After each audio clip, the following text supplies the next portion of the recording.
அனைவருக்கும் இரவு வணக்கம்.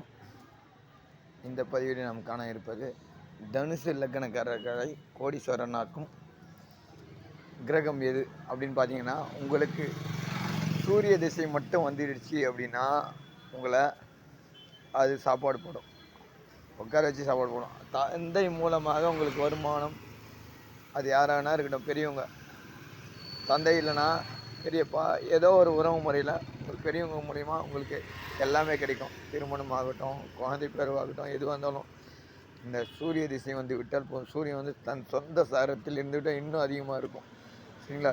இன்னொரு விஷயம், எல்லாருக்குமே சொல்லுவாங்க 9ஆம் இடம் வந்து அற்புதமான நிறைந்த இடம்னு. அப்போது தனுசு லக்னத்துக்கு 9ஆம் பாவம் பார்த்தீங்கன்னா சிம்மம் வந்து பார்த்தீங்கன்னா, சிம்மம் என்னதுங்க, சூரியனோட ஆட்சி வீடு. அப்போ நீங்கள் சூரியனோட காரகத்துவத்தை இயக்கணும் அப்படின்னா கோதுமை தானம் செய்ய வேண்டும். கோதுமை தானம் செய்ய செய்ய உங்களுக்கு ராசிநாதன் வந்து மறைவில் இருந்தாலும் அது வந்து மாற்றி கொடுக்கும். நன்றி வணக்கம். நம்ம சேனல் லைக் பண்ணுங்கள், கமெண்ட் பண்ணுங்கள், சப்ஸ்கிரைப் பண்ணுங்கள், சப்போர்ட் பண்ணுங்கள். நன்றி வணக்கம்.